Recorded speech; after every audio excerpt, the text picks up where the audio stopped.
Right, I'm not sure what happened to my intro again. It's malfunctioned again. Moments of frustration like this. I'm running a few minutes late, as you probably guessed this morning, but welcome to Elevenses with Kevin Williams of Survival Skills Rider Training. Let's see if I can just get our intro running again. And then you'll all know who you're watching.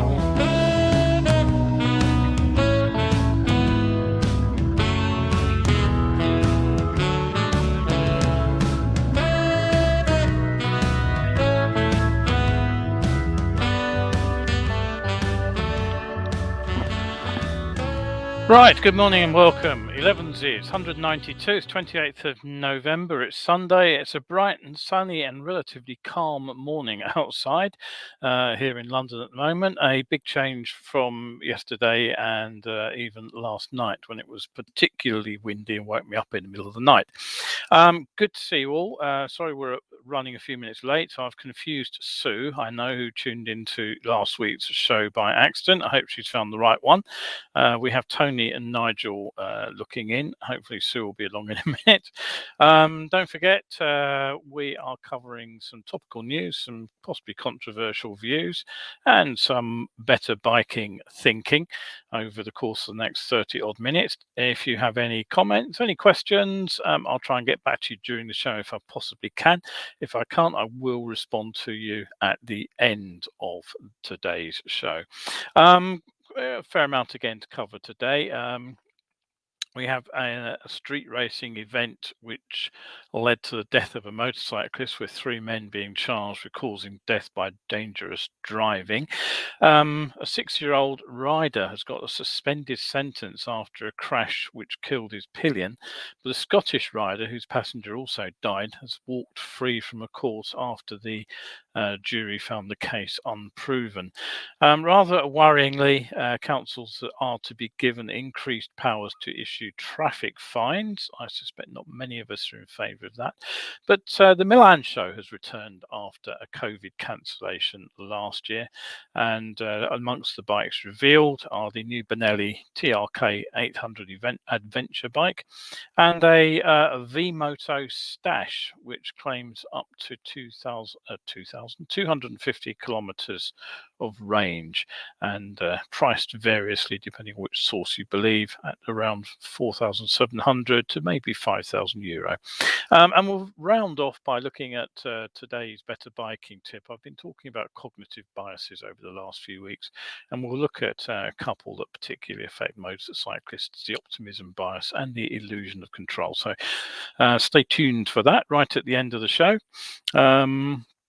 Don't forget, if you can't grab the show live, you can always catch up here on Facebook or over on my YouTube channel, which is Survival Skills UK. Plenty of 60-second safety videos over there to watch as well. I'll just put one up new on Thursday, which is particularly pertinent to this time of year as it's getting dark. So go over there and have a look and see just how ineffective lights can be if there are other vehicles behind you. It's well worth watching. Right, okay, so on with the show. The street racing incident that I've mentioned, 3 men have been charged with causing death by dangerous driving after a 4th man died during collision in what was described as a road race between 2 high-performance Audis and a pair of Suzuki GSXR motorcycles. Now, this incident happened on the dual carriageway stretch of the A34 up in Cheadle, which is near Manchester. And sadly, Assad Rashid, a 34-year-old teacher at an Islamic preparatory school, was riding one of the two motorcycles. Full details aren't clear, but he was apparently in collision with one of the cars at a roundabout.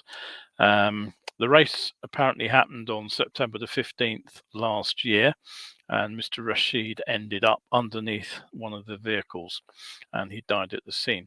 The cars involved were an Audi R8 Plus Quattro and an RS3 TFSI Quattro, which means nothing to me, I have to be perfectly honest. I'm sure some people know exactly what they are. The three men appeared at Stockport Magistrates Court on Thursday. They entered no plea, and the case now goes forward to Minshall Street Crown Court in Manchester, and there'll be a pre-trial hearing in January. Also in the news this week were two cases in which a rider faced court after the death of their pillion passenger. Jonathan Ginder, 61, had previously pleaded guilty to causing death by careless driving after he collided with a car on the A1M in Hertfordshire. The crash happened just before midday on the 11th of January 2020.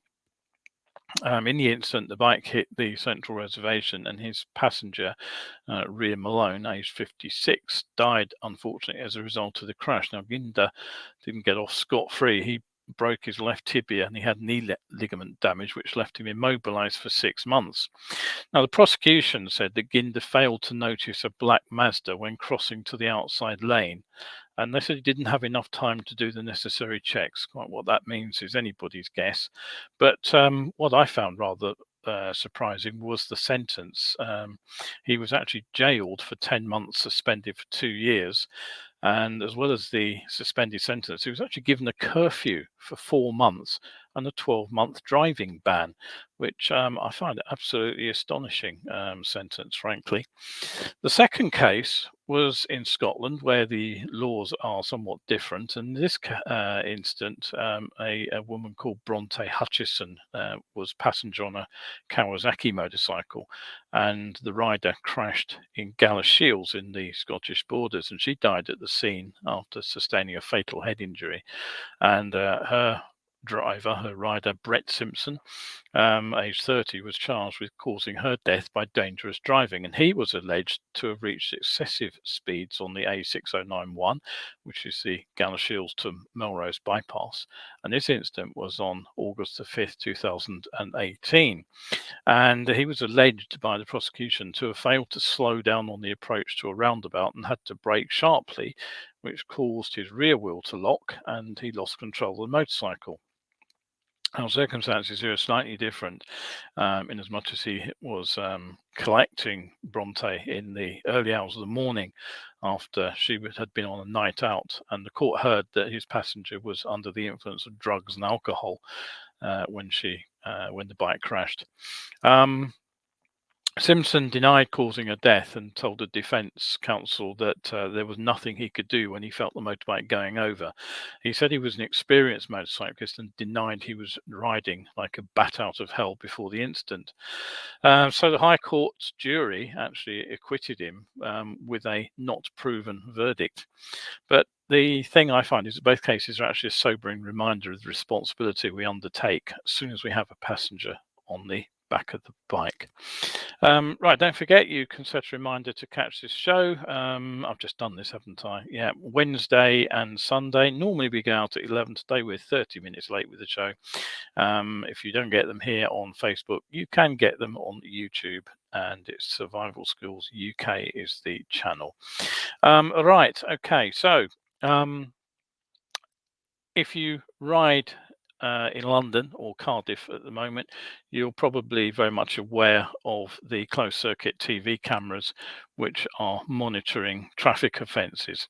The sort of things that they look out for are illegal right turns, where there are no right turn signs, vehicles that are going through gateways that are for buses or taxis, or and the famous box junction cameras, which are pulling in a huge amount of revenue. One in Hammersmith has notorious for getting people who get caught in the box junction. The bad news, if you're a driver or rider, is that the government are going to give councils the chance to put in more of these cameras in their own areas, and they will therefore be able to hit riders and drivers with fines. Now, right now, outside of Cardiff and London, it's the police who are responsible for issuing what are called moving traffic offence fines. And most councils are only able to send out penalties for parking offences and driving in bus lanes. But under these new powers, almost 300 councils in England will be able to apply for the right to issue fines for offences such as I just said, stopping in box junctions and performing illegal turns. Now, according to the Department for Transport, the regulations will be laid before Parliament next month, but they're not likely to come into force until next year. The right to fine drivers won't be automatic. Councils will have to apply for these powers, which will then be granted to them through what are known as designation orders. Now, research carried out by the RAC found drivers in London and Cardiff were collectively fined 58 million in a year for moving traffic offences. And I have to say that I have not been immune to these. I managed to drive up a bus lane on New Year's Day, foolishly completely forgot that it was a weekday and promptly got a letter through the post for that offence, even though there was no traffic on the road and no buses. But hey ho, the rules are, as they say, the rules. And my partner recently picked up one for an illegal right turn. You would say that you should know not to do an illegal right turn, but in fact they closed the road due to putting in superfast broadband, and then they sent the traffic off on a diversion via a left turn. And when she got to the end of the road, there was no sign telling her which way to go. So she did what she had always done at that junction, which is turn right, which puts you onto a parallel road, only to discover that it now has, just in the last couple of months, got a no right turn sign on it. And of course, it's monitored by a CCTV. So that was another brown envelope.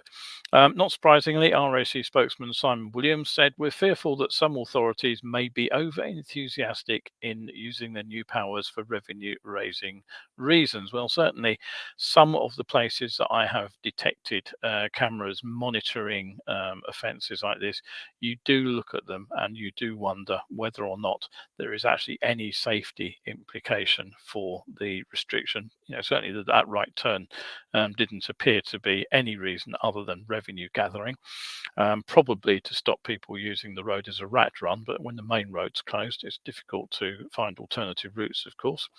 And Mr. Williams says drivers who blatantly ignore signage and highway rules should expect penalties, but there are instances which are not always clear cut.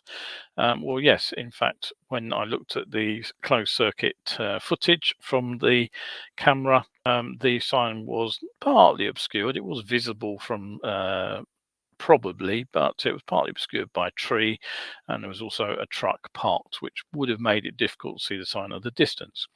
And he says, in particular, large yellow box junctions are problematic to get across without stopping. Well, certainly, yeah. Sometimes it can be almost impossible. And he says, so it's important common sense is applied rather than instantly issuing penalties to drivers. Well, as I would say, in my experience, that's not what happens. The first thing councils should do is review the road layout at these junctions. Well, yeah, again, I suspect that that won't happen. I suspect that they will just put signs up and the cameras up and then collect the cash. Excuse me for being skeptical. On a slightly more cheerful note, the EICMA International Two Wheels exhibition has opened its doors after last year's COVID shutdown. The 2021 exhibition is the 78th, and it's spread across 5 halls, displaying present and future two-wheeled mobility solutions to more than 820 brands and exhibitors. Over half come from abroad, and 36 different countries are represented. And the event actually closes in Milan today. So it should be no surprise to anyone who's a regular on Elevenses that the show was said by the organisers to be a natural stage for e-bikes.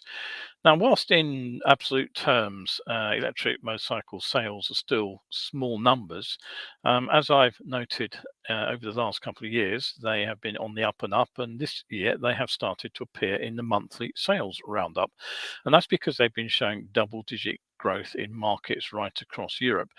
According to the press release, the 2021 Milan show recognizes that e-bikes have become a fully fledged phenomenon in the market. In 2020 alone in Europe and the United Kingdom, e-bikes recorded an increase in sales of 52% in terms of market value, bringing it to 10.6 billion euro. In Italy, 280,000 units were sold, and that's a growth of 44% in 2020 over 2019. And the export and import of e-bikes has also grown by 28% and 67% respectively over the previous year. Now, one brand exhibiting in Milan is Benelli. Now, something I noted when I met a Benelli TRK 502 in real life in New Zealand was that it was pretty, but it was also pretty heavy. And journalists reviewing the bike have noted that too. And one theory was that the chassis was designed with the ability to carry a more powerful motor without modification. Well, it's long been known that Benelli have been working on a bigger engine, but it turns out that the all-new 2022 TRK 800 does have the bigger engine that we're waiting for, but it also gets a completely fresh chassis. So that's a little bit of a puzzler. It's still a little bit on the weighty side, curb weight of 550 pounds, which is 250 kilograms. It's not that light, and one review says that it weighs much the same as the BMW R1250 GS. Now, Benelli themselves are another Italian brand with a long history. I was talking about MV and a pair of new bikes on the last show. Benelli have been around for 110 years, but the name itself is now owned by Qianjiang Motorcycle, which is surprisingly a Chinese company. Qianjiang themselves are actually a subsidiary of another Chinese brand, which is Geely. Geely own some very well-known automotive brands: Volvo, Lotus, and Smart. So who says Chinese vehicles don't sell? People just don't realize they're Chinese. Now, whilst the design of the new bike is Italian, the motor is actually designed and built in Italy. So let's have in China rather. So let's have a quick look at the bike. There it is. It gets a 754cc motor, so it's closer to 750 than 800. It gets a short stroke design, shorter stroke than the earlier 502 motor. It's Euro 5 compliant. Double overhead cam, parallel twin, water cooled, and the power output is a relatively modest 75 horsepower at 8,500 RPM. Peak torque is fairly chunky, 67 Newton meters, 49 foot-pounds if you prefer imperial. That comes in at 6,500 RPM, so it's not too revvy, but it is going to put out a little bit less power than something like the new KTM's. You do get a 6-speed transmission, and you get what are now become fairly standard clutch assist and slipper functions. No quick shifters, though, for those who find the clutch a bit too much hassle. Why is the frame weighty? Well, it does have an aluminium swing arm, but the rest of the chassis is steel trellis design. Now, steel can be surprisingly light, but building light steel frames requires a high grade of steel. There's Reynolds tubing that anybody who was around in the sort of 70s and 80s may well remember custom frame builders using. It's cheaper to use a thicker, lower grade steel. Probably easier to work with too, although I don't know that for sure. That's just my guess. So you can get the strength, but you do it at the expense of the thickness of the wall of the tubing, and that comes with, of course, the weight penalty. So, okay, whilst the bike is a little bit on the heavy side, you do get some reasonable quality bolt-on parts. You get radially mounted monoblock Brembo calipers, front and rear. ABS, of course, is standard. That's Bosch, I believe. Bumps taken care of by a Marzocchi front fork. The rear end gets a straight push rear shock. It does get to rebound dumping. I'm not quite sure what the adjustability on the Marzocchi fork is. So it's fully adjustable, and so possibly it is rebound and compression. You get the fairly standard sort of road going adventure sport mix of 19-inch front and 17-inch rear tyres. They sit on Pirelli Scorpion Rally STR, which are a sort of dual purpose road oriented but with a bit of off-road capability tyre. The wheels themselves are wire spoke on an alloy rim, and you get 6.7 inches of travel at either end. That's about what is it, about 17 or 18 centimeters, something like that. The bike gets the TFT dash that we're come to get on most new machines, 7 inches. This one's a pretty big one, so hopefully readable. LED lights all round, of course. 32.8 inches is the seat height. So that's the same as a CB500X, incidentally, so it should be manageable for most riders. It does look fairly low in the seat, even if the tank is fairly humpy in front of the rider there. Fuel tank should hold something over 22 litres, just under 5 gallons, and that should push the bike some comfortably to 250 miles, as it's said to be capable of over 50 mpg, which isn't stunning given the power output, frankly, but hey ho. As with all adventure tourers, the full package of luggage is available to those who want them as factory accessories. Styling wise, it's pretty much on the money for an adventure bike, but there is one thing I really dislike, and have a look at that front wheel. Oh, that rim tape, it is ghastly. God, it's horrible. Why do they do things like that to motorcycles? I have absolutely no idea. Horrid styling. When do we get it? Well, due to be in the showroom sometime second half of next year. No price yet, but expect it to undercut the equivalent Japanese and European bikes. Now, another bike that was shown at the motorcycle show was, not surprisingly, an electric motorcycle. And this one here is the Vmoto Stash. Let me get the picture up for you. There it is. The Vmoto Stash, what is it? Well, it comes from the Vmoto Socco group. You've probably heard of Super Socco. It becomes their premium motorcycle in their range. You get what's described as an angular, sporty, and futuristic look. Well, it's certainly angular and futuristic. Whether it's sporty, I'll leave to you to decide. The tank is actually a storage compartment, of course. The mini windscreen there can be transparent or black. No info is available on who provides forks or rear shock. The rear end is monoshock, so they're probably generic, inexpensive ones. You get a full TFT instrument console, and you get 17-inch tubeless wheels on the alloy rims there. The motor is a 6 kilowatt electric motor that pushes the bike to a claimed 105 kph, which is bang on 65 miles an hour, and that almost certainly means it's A1 license compliant, so you should be able to ride it on CBT and L plates. The 7.2 kilowatt hour battery pack is claimed to deliver a range of 250 kilometers.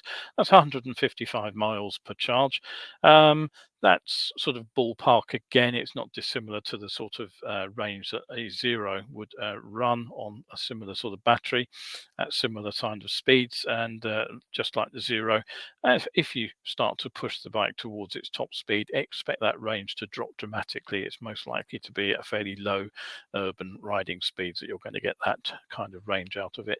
My guess would be if you use it for mixed riding, you're probably nearer 100 than 150 miles. But hey, it's still not too shabby, is it? The battery takes 6 hours to go to full charge, which presumably is on a domestic supply. Front and rear discs, no word on ABS, although I assume that if it heads to Europe, it'll probably get it. Due to be available soon, no price stated by the manufacturer, but guesstimates range between 4,700 and about €5,000. So not too much more than a pretty premium priced petrol engine to 125. Right. Okay. So finish off the show. I've been talking for the last couple of weeks about cognitive biases, which are the sort of mental traps that we all fall into as human beings. The Earlier in the show, I did mention those two fatal crashes. In both cases, the two-up rider crashed and the passenger died. In the first incident, the rider was actually described as of good character, and the run up to the crash was not preceded, they said, by persistent bad driving, which is why it was a careless driving charge. And although in the second case the rider was alleged to have braked sharply, the jury clearly didn't feel that enough evidence had been presented to prove that. Now, we do tend to look at crashes from a sort of post hoc basis after they've happened. And then we tend to look at the sequence of events from the crash backwards to the initial circumstances.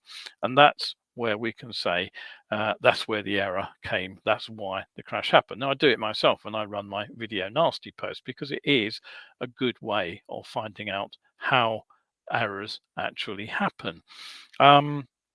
But the problem is that a lot of post hoc analysis does admittedly make crashes seem simple and easy to avoid. The problem is what happens when we're actually in the moment that's leading up to the crash, then is not nearly so easy to see.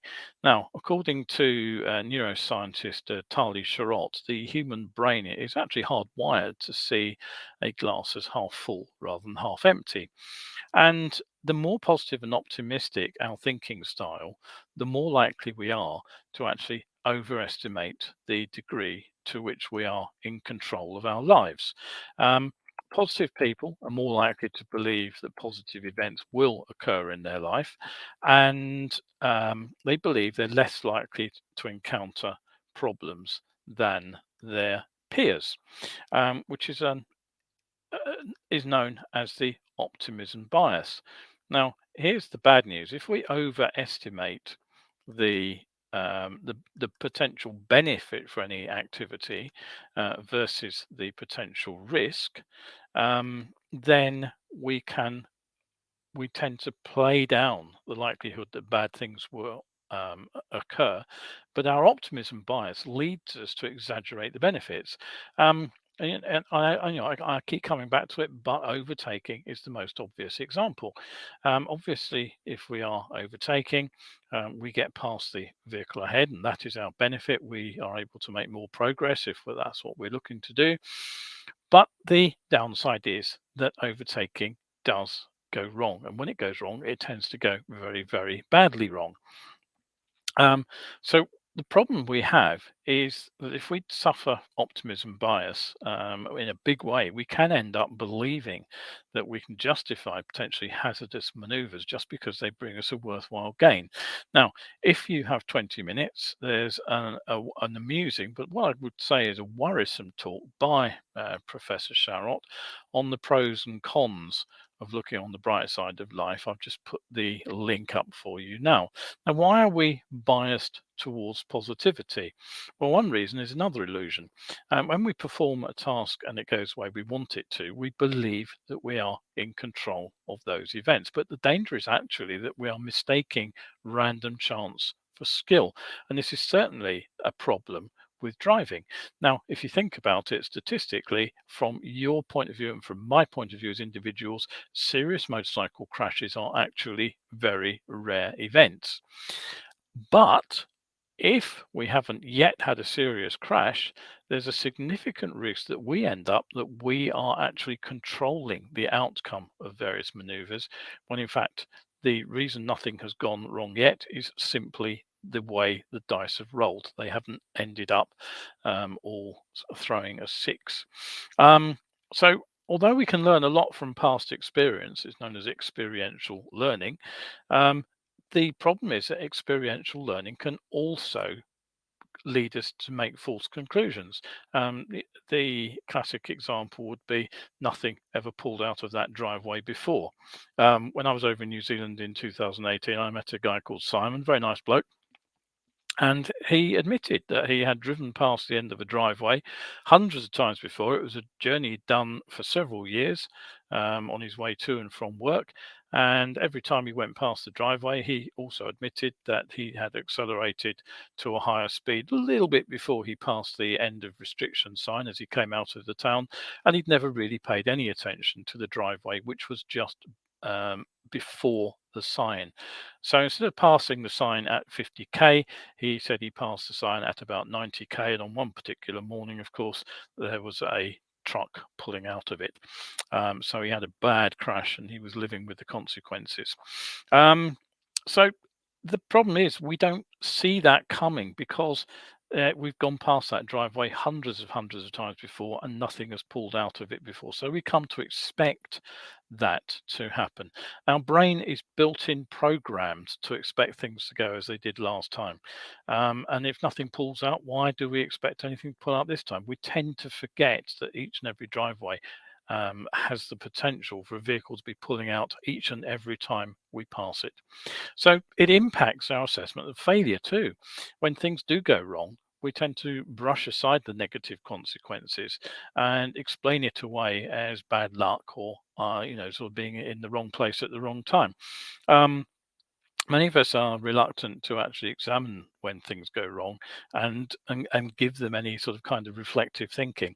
The classic expression here is shit happens. How many times have you heard somebody say that about riding a bike and crashing? It's basically dismissing the fact that something has gone wrong and it, just accepting it as a fact of life.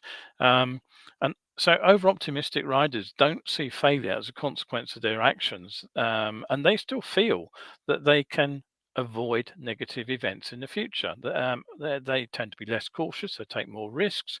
And just the other day, I was chatting with a rider who just recently had a bike written off in a collision with an emerging car. And in the consequences of our conversation, it turned out that it's not the first car that he's collided with and written the bike off. It's not even the second, it's the third bike. So, what does that tell you about his attitude to nothing ever pulled out of that junction before? Three crashes in the same place should, by now, have given him some inkling that there is a problem passing junctions. But it seems that his attitude is it's shit happening. Many riders will simply dismiss crashes like that as not my fault. The trouble is, as Terry Leach, who pops in from time to time in New Zealand, has said, it's difficult to shift attitudes like this. And that's because of the way we actually respond to information that either supports what we believe or contradicts what we believe. Now, when we're told that things aren't that bad, not as bad as we thought, we tend to realign our understanding with that new information. Now, consider the implications for a rider considering overtaking, as I talked to about a moment ago, as a high risk activity. If we're told overtaking nearly always goes right, then we're liable to take that as justification for overtaking. It'll reinforce our own optimistic assessment of overtaking as a safe activity. But if we're told it very occasionally goes wrong, we're far less likely to accept that as a cautionary check on the way we ride. And what we tend to do is actually dismiss that alternative viewpoint, even though it's a perfectly valid assessment of overtaking that things do go wrong occasionally. It's the counterbalance of things mostly go right, must be things occasionally go wrong, but we tend to dismiss it. We tend to view it as unreasonable, unrealistic, impractical. How many times have you heard somebody say, if I didn't overtake, I might as well be in a car? Or just plain wrong. How many times have you heard somebody say, I'm skilled enough not to make mistakes? or something along those lines. So anything that challenges our optimism is actually a challenge to our belief system. So safe or dangerous, think about it. It is what it is, right up until the moment it goes wrong. Whatever you think a maneuver is, it's only when it goes wrong that you're suddenly in a position of reassessing it. Now, the vigor with which many riders defend overtaking as safe when it's blindingly obvious that it's actually a risky activity and that motorcycling generally carries a risk, not as I say, not a huge risk, but there is a risk there, is worrying. And it's almost as if that having to accept that there are risks to riding, that we're not fully in control of what we're doing. It's almost as if that when we make those statements, or when I make those statements, it cuts away the foundations of why some of us ride. So if you want a bit more reading on this, I would say dig out Tali Sharot's book, The Optimism Bias. You can dig it, you can find it in paperback. I've got my copy on Kindle. Wasn't too expensive. If you want a genuinely practical application of how to put genuine defensive riding into operation, as opposed to the "if I do everything right, nothing can go wrong" belief, I would say check out Pat Hahn's Ride Hard, Ride Smart book. I'll try and find a link to that. It may not be available in the UK at the moment. Last time I looked for it, it wasn't available on Amazon. But really is the best book on defensive riding that I've ever read. It's way, way, way beyond what Motorcycle Roadcraft tells you. And he parallels my own thinking, I have to say, on the identification and risk as being at the key to safer riding. I would also suggest that you catch up with my Science of Being Seen presentation, because that will tell you a lot more about the risks and the possibilities of collisions at junctions, and why motorcyclists who believe that they are taking all the steps that they need to stay safe are actually over optimistic. So come along, and if you haven't seen Science of Being Seen, do drop in. The next one is Wednesday, 1st December at 8 o'clock. If you've seen it already, do pass it on to your friends. As one of the attendees said, who watched it the other day, Howard Askew, he went to Biker Down, and he said the course was very good about what to do in the course of an accident, but you were the only person who was giving strategic advice on avoiding becoming a casualty. And he said he was a dispatch rider himself for a number of years in the 70s and 80s, and it said it made him think outside the box. So do come along and do the Science of Being Seen if you haven't already sat through it. Okay, so that pretty much is it for today.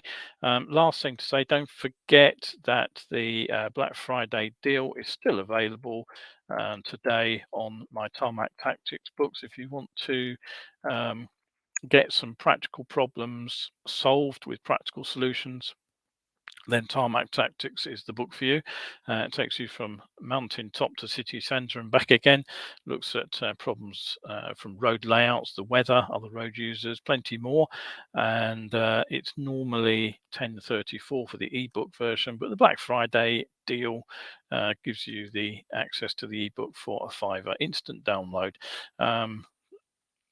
Selling fast on that one. So that's it today. If you are out there in the sunshine, do ride carefully. Remember, after strong winds, you can find lots of debris in the road, so do watch out for that.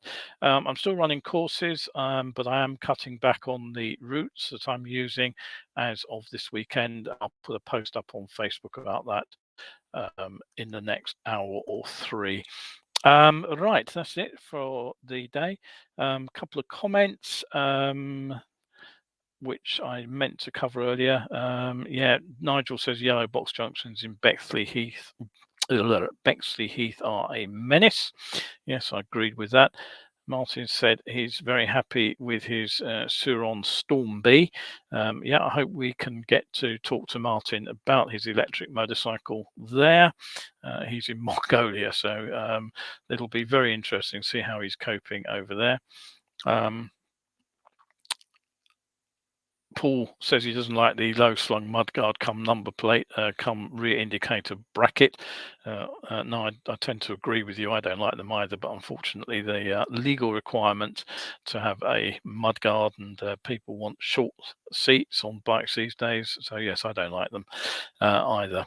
And Nigel says, being a pessimist, he subscribed to Murphy's Law, and toast does fall butter side down. And Tony Surridge says, if it could happen, but hasn't, then it will happen at some point in the future. Right. Okay. So that's it for today. Do look in again on Wednesday. I shall try to be prompt at 11. Apologies again for the late start today. So thanks for everybody for their comments and looking in, and take it easy out there and stay shiny side up. So bye from Kevin Williams of Survival Skills. Thanks for watching Elevenses.